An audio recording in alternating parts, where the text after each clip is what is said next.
Some people enter your life thinking they've done this before. They've studied others, learned how to manipulate emotion, twist logic, and collapse boundaries without leaving fingerprints. They think you'll respond like the rest, panic, over-explain, chase. But what breaks their entire method is your calm. When you don't flinch, when you don't collapse into their expectations, their blueprint falls apart.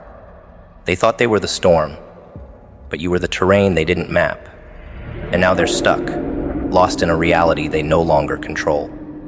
They don't know what to do when you're not begging for their validation.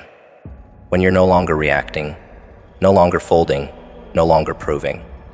That silence hits harder than anything they rehearsed, because it reflects something back at them, their own emptiness.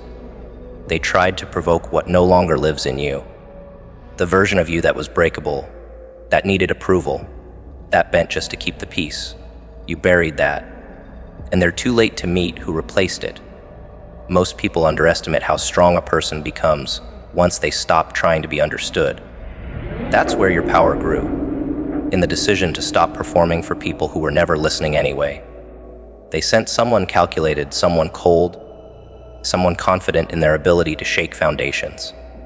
But what they found was stillness, and stillness is terrifying to manipulators, because it leaves them alone with themselves. And most people are haunted by their own thoughts. You didn't win by fighting. You won by making their fight irrelevant. They expected resistance. They got detachment. And nothing confuses someone more than realizing their weapons don't work anymore. They came to destroy a house that had already been evacuated. They brought fire to walls that were already ashes. But they didn't know you rebuilt somewhere they couldn't reach. Within yourself. The most dangerous person in the room isn't the loudest. It's the one who sees everything, reacts to nothing, and remembers in silence. You became that. You made every wound a doorway. Every betrayal a blueprint. They didn't just fail to break you. They accidentally taught you how to break cycles. And now they carry that regret in the pauses between their words. Because deep down, they know the truth: they were never ahead of you. You let them think they were winning. You let them overplay their hand. You let them sit at the throne of your downfall while you quietly walked out the side door. By the time they turned around, the person they thought they destroyed was no longer in the room. That's the part they can't recover from. You didn't come back for revenge. You came back better. And they're left explaining to themselves why nothing they did worked. Manipulators survive off of patterns. They watch for cracks in your confidence. They test the limits of your kindness. But you didn't just break the pattern. You disappeared from it. You became the one thing they can't control, someone who no longer needs them. That absence. It's louder than rage, louder than confrontation. It forces them to confront what they were hiding behind their scheme's fear. When you stop trying to change people and start observing them, everything changes. You see their projections, their patterns, their defaults. And you start to see the game before they play it. That's the real win. Not just surviving, but predicting. Seeing through the illusion before it even finishes forming. That's why they're questioning everything now. Not because you exposed them publicly, but because you understood them privately and still walked away. Every move you made in silence was a mirror. Every non-reaction was a statement. They tried to decode your calm, tried to bait your old self, but you were already gone.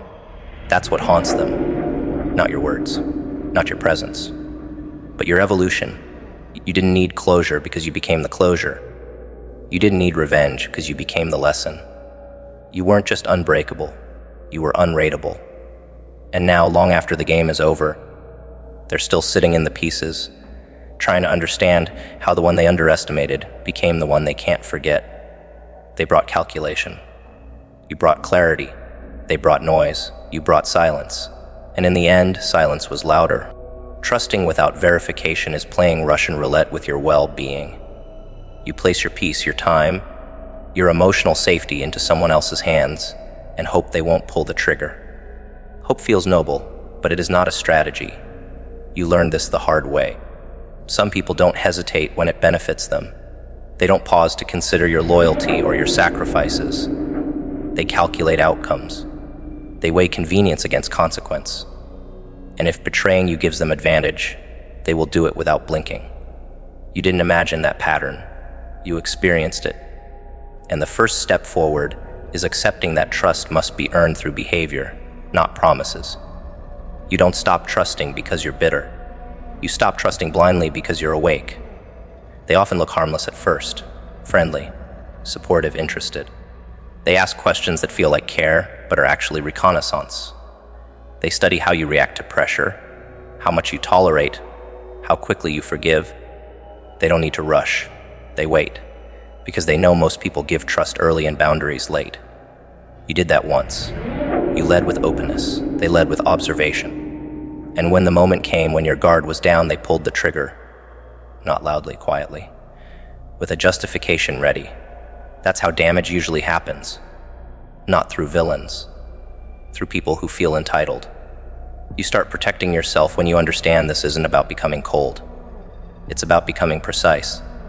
Verification doesn't mean interrogation. It means watching consistency. It means noticing how they treat people when there's nothing to gain. It means seeing how they handle small power before you give them big access. You stop trusting words alone. Anyone can say the right thing. Few can sustain the right behavior over time.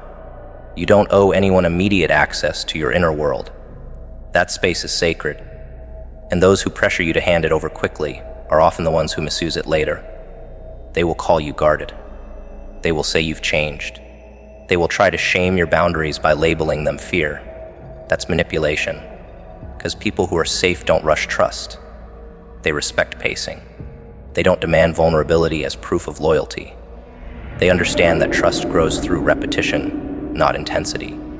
The ones who get offended by your caution are often offended because it blocks their agenda.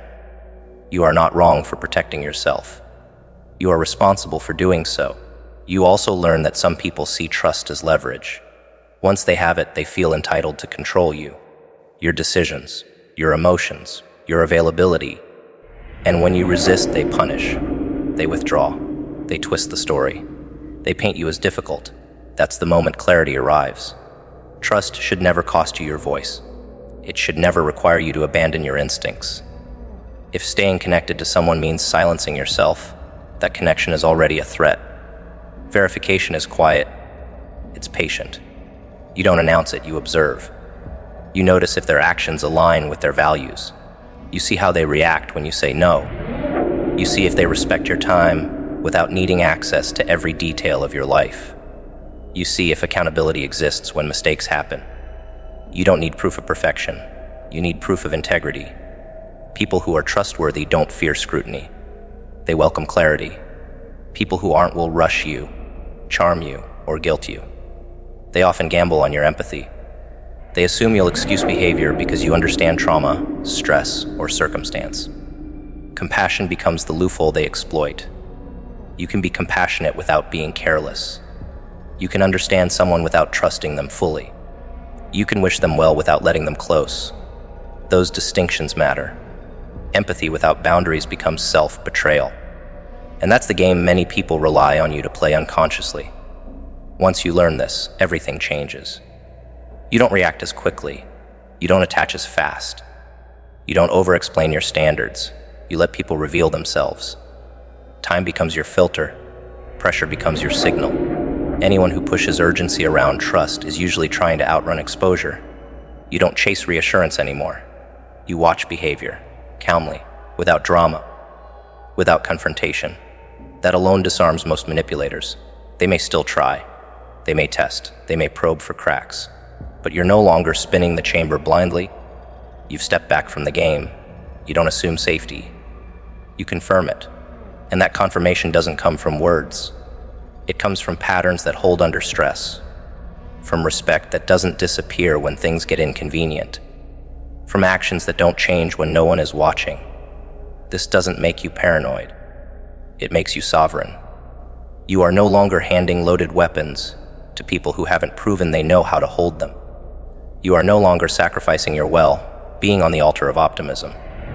You trust again deliberately, with eyes open. And those who deserve it will never rush you. They will understand that trust is powerful precisely because it is rare. You started noticing the patterns that used to slip through the cracks. The way they smiled too quickly. How their words always felt just a little too tailored to your wounds. The compliments that arrived right after your guard dropped. You began understanding that some people don't seek connection. They seek control disguised as closeness. They play the long game. They let you open up, not to know you, but to disarm you. And once your story is laid bare, they rearrange it, quote it out of context, weaponize it in whispers. But that version of you, the one that handed out trust like hope, no longer exists. They underestimated your silence. They thought your quiet nature was a gap to be filled with their influence. What they didn't know was that you were studying, watching, recording, learning. You weren't reacting, you were preparing, and that preparation became power. You saw how quickly loyalty dissolved when you didn't agree, how affection turned cold when you set boundaries. That was the moment their mask slipped. People don't reveal their true character in peace. They show it when you inconvenience their control. You've learned to measure people by their ability to respect your no, not their enthusiasm for your yes. Anyone can smile when you're giving. The truth reveals itself when you stop. Do they guilt you? Do they distance themselves? Do they twist the narrative? Or do they stay unbothered, unpressured, respectful? Trust is no longer a free gift in your world. It's an earned currency. And most people, when asked to pay in consistency, walk away. You also stopped explaining your caution. You realized the need to defend your standards was a trap. The right people don't take offense at your boundaries. They feel safe around them. But manipulators hate locked doors. They call you paranoid, closed off, or broken. It's projection, because your caution slows their strategy, your calm disrupts their chaos, and your silence, it forces them to hear their own echo, one that doesn't sound as righteous without your agreement. Now, they feel the shift. You don't trust them the way you used to, and that unnerves them, because your trust made them powerful. It gave them access, it gave them control. Without it, they're just a voice in the background of your life, no longer central, no longer special. And that's the part they never prepared for. They thought your loyalty was permanent. But now they're learning, trust given freely can be revoked permanently.